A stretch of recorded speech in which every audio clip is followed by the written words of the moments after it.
no Evangelho de Mateus, capítulo 22, a partir do versículo 15 até o 22. Nós vamos ler a palavra do nosso Deus e Pai. Aqui na igreja, para quem está no Facebook, aqui na igreja, todo mundo que chega, a gente entrega a Bíblia aberta já no texto indicado. Esse é um carinho da igreja com você, para que todos nós tenhamos acesso absolutamente livre à palavra de Deus, Bíblia aberta. Você pode abrir também o seu smartphone, o seu tablet, no texto indicado.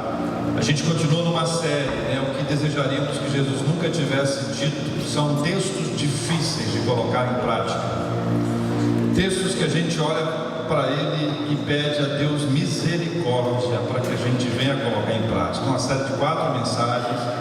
Depois dessas 4 mensagens, essa última mensagem, essa última série acaba no domingo que vem, dia 14.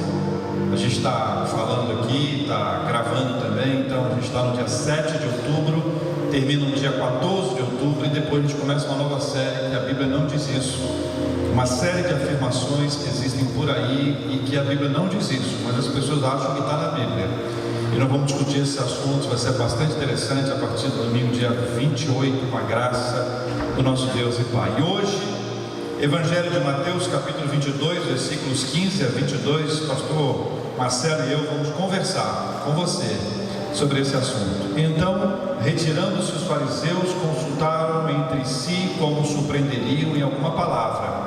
E enviaram discípulos juntamente com os herodianos para dizer-lhe: Mestre, sabemos que és verdadeiro e que ensinas o caminho de Deus de acordo com a verdade, sem te importares com o que quer que seja, por que não olhas a aparência dos homens? Dize-nos, pois, que te parece? É lícito pagar tributo a César ou não? Jesus, porém, conhecendo-lhes a malícia, respondeu: Por que me experimentais, hipócritas? Mostrai-me a moeda do tributo. Trouxeram-lhe um denário e ele lhe perguntou: De quem é esta efígie e inscrição? Responderam: De César. Então lhes disse: Dai, pois, a César o que é de César e a Deus o que é de Deus. Versículo 22. Ouvindo isso, se admiraram e deixando foram-se. É o que nos ensina a palavra do Senhor. É verdade.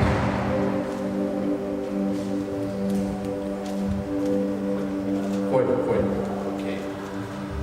Bom, acabamos de fazer a leitura aqui com o nosso querido JR, que todos nós aqui acompanhamos. Essa questão do tributo, ela era já algo bem controverso na Palestina do século I. O hebreu, o povo judeu, já tinha aquela dificuldade com relação às imagens, né? E a moeda que levava a imagem do imperador, que era alguém que era alvo do culto, onde Estado, onde a política estava ligada à religião, são coisas que não se separam, não se separavam naquela realidade. E aquela pessoa que era alvo da adoração, que era o imperador, a figura, a sua efígie, se encontrava na moeda. E isso era algo tremendamente problemático, principalmente para o povo judeu. Existiam imperadores que abriram exceções e cunharam moedas onde a sua imagem não estava ali impressa. Mas a maioria dos imperadores, e aqui nesse caso, a figura dele estava impressa naquela moeda. E isso era algo, como já falamos, extremamente problemático para aquele povo que já entendia, que já sabia que não deveria ter imagens para as adorar. A segunda coisa nesse texto ainda, nessa parte introdutória, é que o objetivo deles não era tirar uma dúvida. O objetivo deles era colocar Jesus à prova. O objetivo deles o tempo inteiro foi com os escribas, fariseus, quando eles se aproximavam de Cristo, o diálogo deles era em busca de encontrar alguma coisa que pudessem tomar ali e pudessem colocar Jesus numa situação difícil. Isso aconteceu durante todos os evangelhos. Nós vamos lendo, acompanhando e vendo, e aqui é mais um caso desse. Mais um caso em que você se depara com a realidade de um imposto que tem que ser pago. E o imposto que tem que ser pago, estabelecido pela lei, estabelecido prioritariamente para que isso viesse a acontecer, trazia ali essa ideia de que César tinha o direito a receber os impostos, ou o império tinha direito a receber os impostos, porque de alguma forma Deus concedeu esse direito ao império para receber o imposto. Isso para a gente é um pouco difícil de assimilar, e a gente conversa um pouco sobre o que aconteceu naquela época, mas também trazendo um pouco para a nossa realidade hoje, quando a gente trabalha a questão dos impostos e pensa no grande número de impostos que nós temos e a difícil aplicação que os mesmos têm. É comum a gente afirmar que o imposto que a gente paga numa ponta, ele não chega a outra ponta. O imposto que a gente entrega aqui, ele não chega lá para ser resolvido a questão dos hospitais, ele não chega para ser resolvido a questão das estradas, ele não chega a ser resolvido a questão das escolas, ou seja, nós temos uma reação bastante forte à questão dos impostos, quando os impostos não são bem empregados. Mas se os impostos forem bem empregados, nós aí já temos uma simpatia, já compreendemos que o recurso que nós estamos investindo aqui, ele vai ser importante lá na outra ponta. Mas a pergunta que a gente faz, aí a gente volta ao texto, estaríamos de acordo com a Bíblia, estaríamos em obediência a Deus, se os impostos forem mal empregados e por conta disso nós sonegarmos os impostos? A sonegação do imposto é uma desobediência a Deus? Sonegar o imposto é pecado? É pecado. Até porque nós entendemos, segundo a própria palavra, FJR já comentou isso. Você toma a Epístola de Paulo aos Romanos, capítulo 13, de 1 a 7, nós vamos entender e perceber que todas as autoridades foram constituídas por Deus, são ministros de Deus. A realidade, como elas caminham, como elas procedem, cabe a nós, que no nosso sistema, nós cobrarmos, nós estarmos atentos, mas o modo como elas agem, as autoridades no caso, elas não são um aval para que nós também caminhemos de forma errada. Se eles erram, então também eu vou errar. E isso acaba instaurando uma situação, um estado de rebelião. E se isso se infla, onde a gente vai parar? A ideia é que Deus estabeleceu a autoridade precisa ser desenvolvida.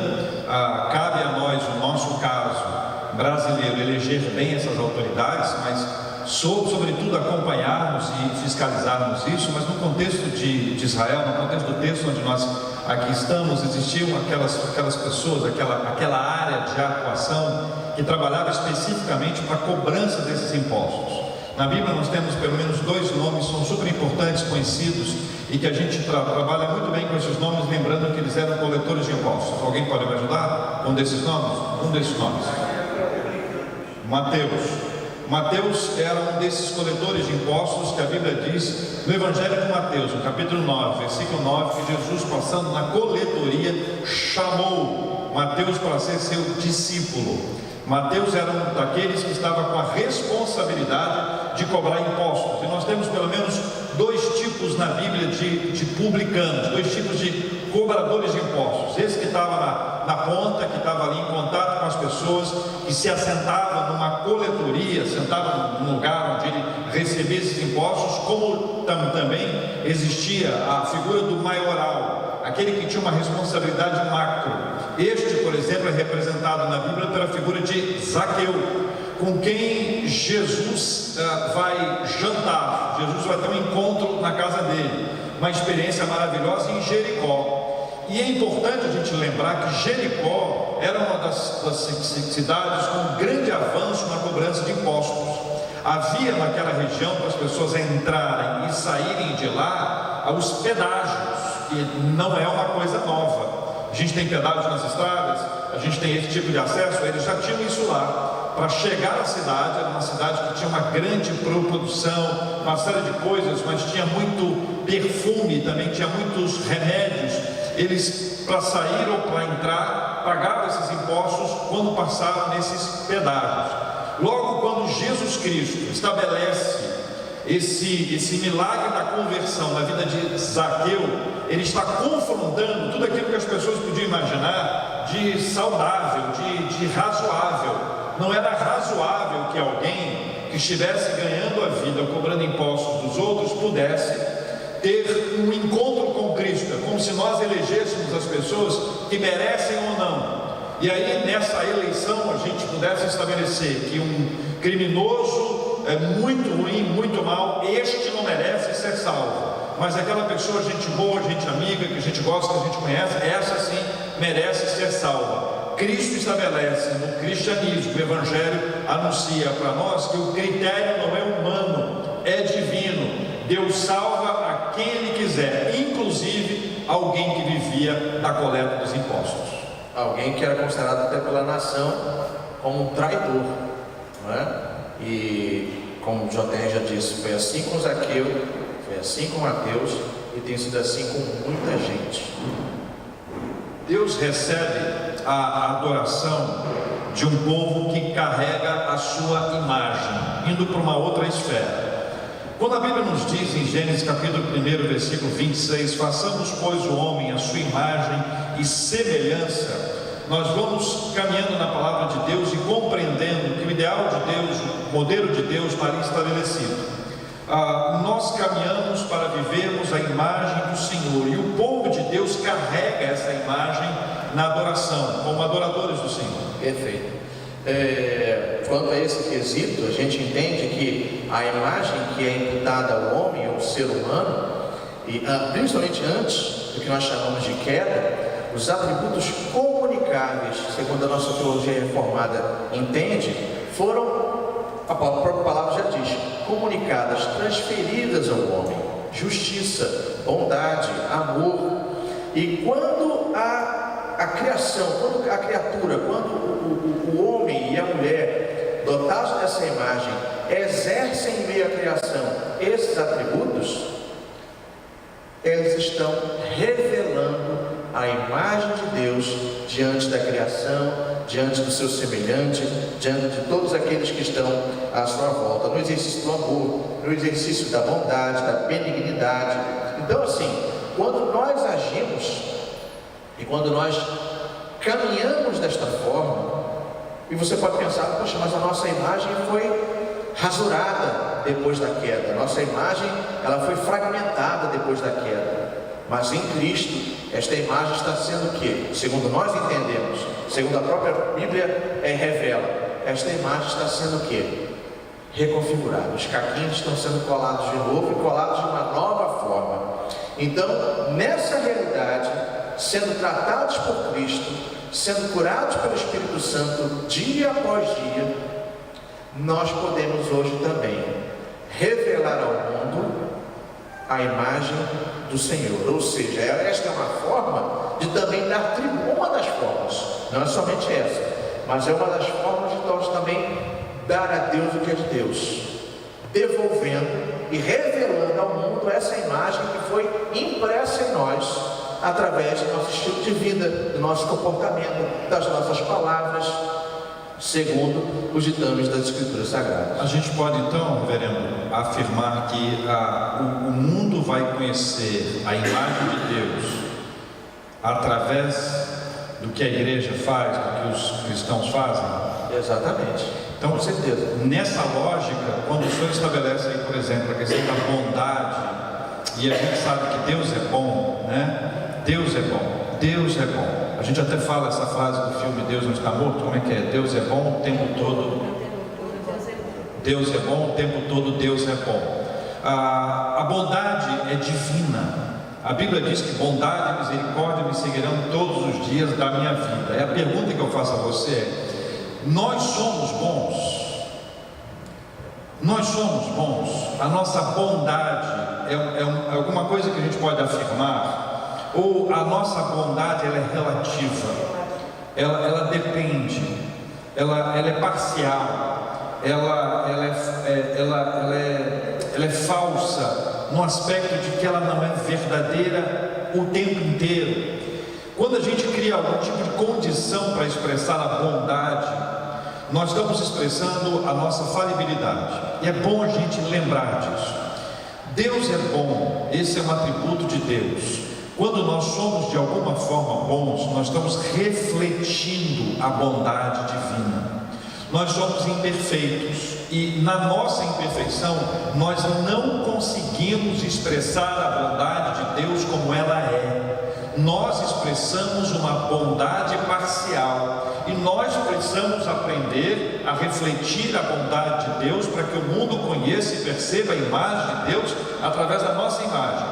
Vou usar um outro exemplo que o pastor Marcelo colocou e acho que a gente consegue estabelecer de uma forma mais clara: justiça. Nós somos justos? É uma pergunta que a gente faz o tempo inteiro. Aquilo que eu fiz foi uma coisa justa? Nós esperamos que a justiça haja com justiça, que ela seja absolutamente igualitária para todos, né? O livro de Amós, profeta Amós, escrito lá no 8º século antes de Cristo, ele apresenta uma série de injustiças cometidas pelos juízes daquela época.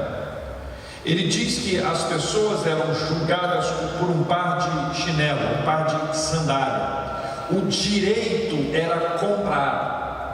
Trazendo isso para a nossa realidade, nós vamos observar o quanto a justiça ela é muitas vezes falha, porque ela também é imperfeita. A justiça divina, pelo contrário, ela é absolutamente perfeita. A humana não. A humana não é perfeita, ainda que nós tenhamos os melhores critérios. Quando os critérios humanos são estabelecidos, eles já são estabelecidos com base na nossa pecaminosidade.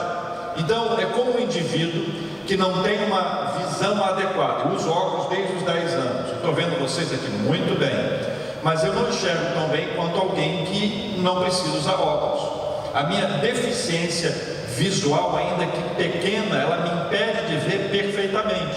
Eu preciso compreender que a minha visão é falha, assim como a visão daquele que não tem a visão divina, aquele que não é Deus, aquele que não enxerga tudo com perfeição, ele vai agir com injustiça, em razão da sua imperfeição.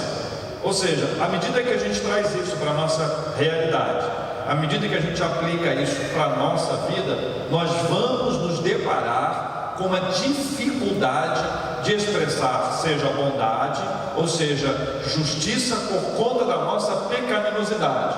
Por outro lado, quanto mais perto de Deus nós estivermos, mais nós poderemos refletir tanto a bondade divina quanto a justiça de Deus. E o grande ponto é, quando você faz uma coisa boa, refletindo a bondade divina, você não faz para a sua própria glória, você não faz esperando reconhecimento, você não faz aguardando que alguém diga muito obrigado, você é uma pessoa maravilhosa, você estará dando glória a Deus. E este é um termômetro maravilhoso para a gente identificar se nós estamos refletindo a bondade divina ou parcialmente a bondade humana, que em muitas ocasiões, pastor, é uma aparente bondade.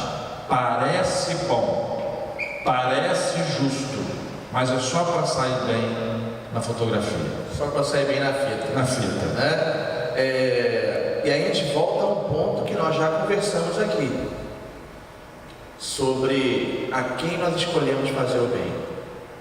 E aí nós lembramos de novo de Mateus e Zaqueu, que este é o padrão do exercício da bondade do Senhor através de nós. São com aqueles os quais às vezes algumas pessoas não querem ter contato, não querem que essas pessoas conheçam essa bondade. Infelizmente isso acontece, mas o padrão segundo Deus é justamente estar com aquele que a gente inicialmente não quer estar.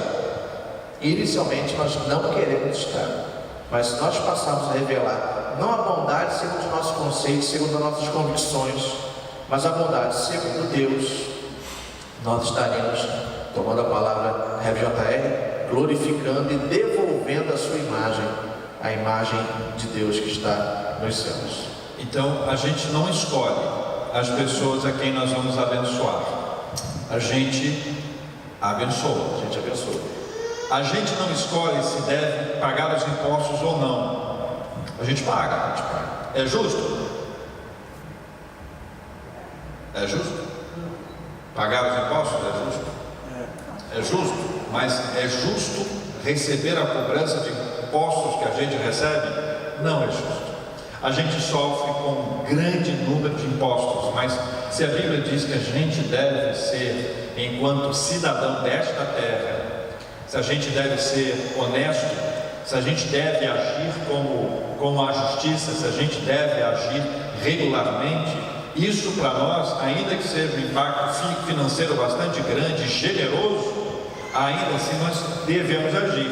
Jesus disse que nós não somos deste mundo, mas nós estamos neste mundo. Enquanto aqui estivermos, nós não podemos apelar para outra cidadania. A nossa cidadania ainda é terrena, mas ela, ao mesmo tempo que é terrena, ela é também divina ou celestial. Celestial, é verdade, né? A gente tem duas obras que falam um pouco disso. Uma, Platão falando sobre a República, sobre aquelas duas realidades, não é? E a outra é de Agostinho, que muitos chamam de Santo Agostinho, mas Agostinho que vai escrever também a Cidade de Deus, falando sobre uma realidade terrena e uma outra que é a celeste. Na verdade, nós somos cidadãos de dois mundos, então não temos como fugir dessa realidade. Enquanto cidadãos dessa pátria, dessa realidade terrena, nós devemos cumprir com as nossas obrigações, nós devemos honrar, ainda que seja injusto, mas nós devemos caminhar de conformidade com o que a Bíblia nos ensina, prescreve, preceitua. E ao mesmo tempo, quando nós falamos, baseado no que Cristo disse, de dar a Deus o que é de Deus, logicamente, no exercício dos seus atributos, os atributos que Ele nos comunicou, que Ele imprimiu em nós, na sua imagem, nós devemos manifestá-los, revelando o Senhor. Mas também, e a gente não pode esquecer disso também, que dar a Deus também o que é de Deus, é também cumprir com o nosso alegre dever de sustentar a sua obra. Porque uma das formas de nós revelarmos a face de Deus no mundo, lógico que é através da bondade, que é através da justiça, que é através do amor, mas prioritariamente, como nós revelamos a face de Deus ao mundo, como nós revelamos a palavra de Deus ao mundo, como nós avançamos nesse terreno revelando o amor de Deus, é óbvio que é também sustentando esta obra. E nós não estamos aqui forçando o texto de forma alguma, mas sustentar a sua obra, enquanto aqui estamos, é sim dar a Deus que é o que é de Deus. Vamos dar um exemplo para agilizar a nossa reflexão. Vamos expressar a bondade divina. Deus é bom e a bondade dele se reflete em nós, e a partir dessa bondade de Deus refletida em nós vamos cuidar das viúvas e dos órfãos, como a Bíblia diz. A Bíblia diz que a verdadeira religião é cuidar das viúvas e dos órfãos e afastar-se do mal. Então veja, como é que nós vamos expressar para o mundo a bondade divina ao cuidarmos das viúvas e dos órfãos, se nós não formos fiéis na consagração de dízimos e ofertas? Veja, quando uma igreja cuida de viúvas e órfãos, é diferente de quando um indivíduo faz. Quando nós tomamos os nossos recursos e somos fiéis a Deus na consagração de dízimos e ofertas, esses recursos que são apresentados a Deus, são consagrados ao Senhor na igreja, a igreja estabelece, a igreja cuida para que viúvas, para que órfãos sejam atingidos, alcançados, acolhidos, protegidos. A igreja vai encaminhar este assunto, glorificado seja o nome do nosso Deus. Como é que a gente faz isso? Com a consagração de dízimos e ofertas. Nós vamos realizar a obra de Deus através da nossa fidelidade a Deus. E em várias ocasiões, nós, quando falamos sobre dízimos e ofertas, nós precisamos lembrar que este é um princípio bíblico. O princípio bíblico é o princípio de uma consagração a Deus de algo que vem antes da lei, que entra no princípio da lei e que prossegue após a lei. Então, o princípio da consagração de dízimo ao nosso Deus e Pai, ele traz uma configuração de uma participação de cada um de nós num processo para que a bondade de Deus seja revelada, bondade esta que se reflete em nós, que não somos por nós mesmos bons, mas revelaremos a bondade de Deus através da ação da igreja. Da mesma forma, nós vamos estabelecer a justiça. Existem pessoas que são injustiçadas na configuração social da cidade. Essa reconfiguração a partir do Evangelho é revelada através da ação da igreja.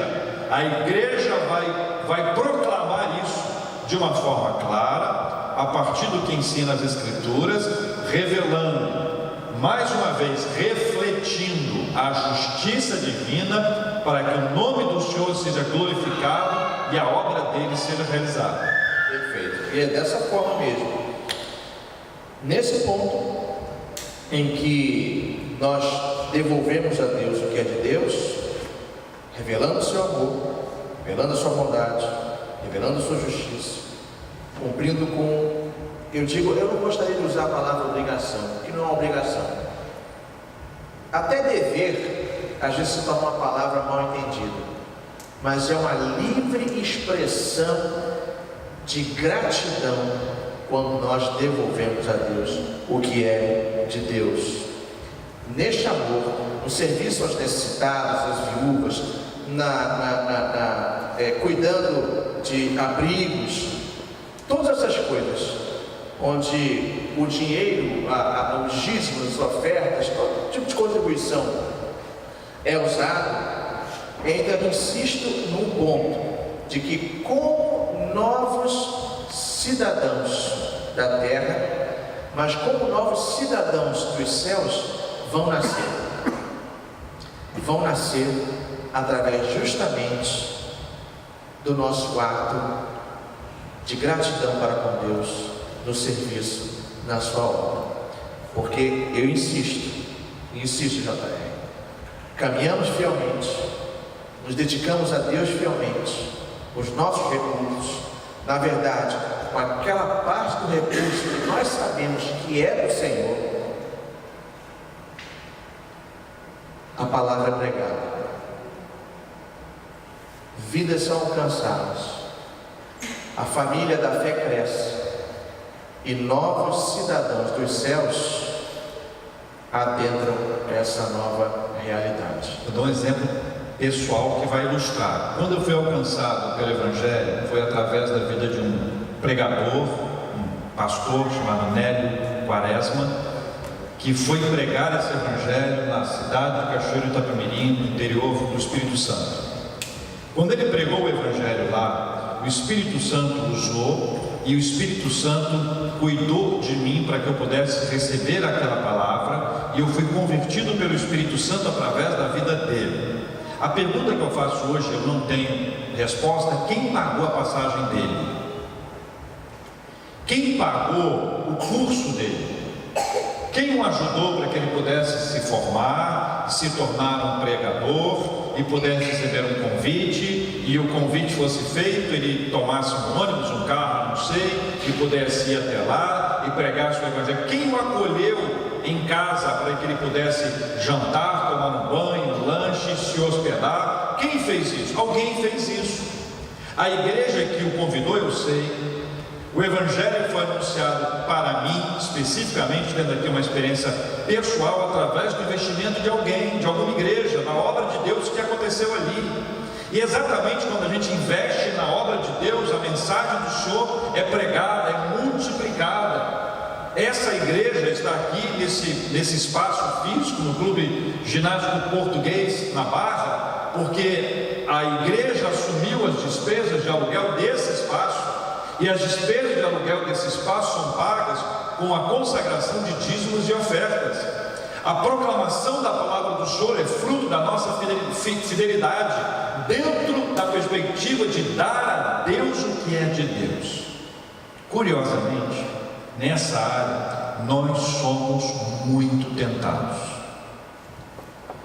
Eu ouvi uma historinha, pastor. Um rapaz me contou essa história que a mãe dele ensinou para ele desde pequenininho. Dava 10 pratinhas para ele e dizia para ele assim: meu filho, essa aqui é a sua mesada. Mostrava para ele as 10 e dizia assim: ó, essa é sua, essa é sua, essa é sua, essa é 9 dele e uma de Deus. E quando ele era pequeno, ele me contou que ele olhou para aquela historinha, né, das 10 moedinhas na frente dele e falou assim: mas só isso que é de Deus? A mãe dele falou: só, meu filho, você vai ficar com 9 e você entrega umazinha. E ele cresceu com esta lição na mente dele. Ele cresceu, se tornou um profissional exitoso, e um belo dia foi sair de uma empresa, foi para uma outra empresa, e nesse processo de rescisão, ele me disse que ganhou uma bolada. E aí ele fez as contas, e ele se lembrou da mãe dele dizendo: isso aqui é seu, isso aqui é seu, isso aqui é seu, isso aqui é de Deus. Só que nessa altura, esse aqui de Deus se tornou um valor muito grande para ele. Ele disse: isso tudo para Deus? Quando era pouquinho, era muito. Quando se tornou muito, ele se tornou mais ainda para Deus e pouquinho para ele. A gente tem um raciocínio distorcido nesse aspecto. Fidelidade é alguma coisa que não se discute. Ninguém pode ser mais ou menos fiel. Se alguém consultasse aqui os casados, e aí com a esposa, o esposo juntos, e perguntassem para o esposo, diante dela: me diga uma coisa, fala para ela aqui, você é fiel a Deus na entrega de dízimos e ofertas? E a pessoa diz assim: ó, quase sempre, sempre que dá. Ok? Agora vamos perguntar sobre fidelidade conjugal. Pergunta para ele: diga uma coisa, você é fiel à sua esposa? Se ele dissesse quase sempre, o que aconteceria com ele? Se ele dissesse: olha, sempre que eu consigo. Mas quando se trata de fidelidade a Deus, nós relativizamos esse processo, pastor. É verdade. E aí sim, nós incorremos em pecado. Pode parecer uma palavra atualmente fora de moda, né, de dar-nos a sensação de que as pessoas que vêm ao culto precisam ser logicamente cuidadas, tratadas, animadas, fortalecidas, né? Mas a gente tem que lembrar de uma coisa: a Bíblia, ela não é só para conforto. Tanto é que a Bíblia é revelada também, a palavra é revelada também como uma espada de 2 gumes. Não é só um travesseiro, não é só um local para se sentir confortável, acolhido, aconchegado, mas é um local para você ser confrontado também. Então, nesse quesito, nesse ponto, diversos outros, mas no assunto que nós estamos tratando hoje, nós incorremos em pecado, sim, quando nós não somos fiéis para com o Senhor, nesse quesito, inclusive. Para terminar, eu quero lembrá-los que todas as vezes, lá na rádio, por exemplo, que o assunto dízimo entra, tem uma série de pessoas que começam a falar o que é feito, o que não é feito com dízimo e oferta. Eu quero lembrar à igreja uma vez mais que as primeiras pessoas que consagram dízimos e ofertas na igreja são os pastores e presbíteros. Nós só podemos falar de dízimo porque nós somos dizimistas. E somos dizimistas porque a Bíblia nos diz a obediência ao Senhor e porque nós também queremos caminhar como exemplo para a igreja. Os primeiros a consagrarem a Deus dízimos e ofertas e ofertam em todos os cultos são os pastores e presbíteros, e nós fazemos isso com muita alegria, porque a Bíblia diz que Deus ama a quem dá com alegria. Vamos repetir o texto bíblico? Está na nossa tela aí. Dai, pois, a César o que é de César e a Deus o que é de Deus. Parece pesado e muitas vezes mais um texto que talvez nós desejássemos que Jesus nunca tivesse dito, mas ele disse nós podemos pensar a respeito, mas nós nunca vamos ficar longe da aplicação dessa realidade bíblica. Vamos viver esse Evangelho para a glória de Deus, colocando em prática e trazendo para a nossa realidade com mais uma expressão da nossa fé e da nossa adoração a Deus. Semana que vem nós vamos ter a última etapa desta série, mais um texto difícil e pesado que nós vamos tratar, mas vamos tratá-lo com muita tranquilidade, trazendo a possibilidade dessa conversa, desse diálogo entre dois pastores e olhando, dialogando, pensando naquilo que a gente pode colocar em prática na nossa vida. Que Deus nos abençoe em nome de Jesus. Amém.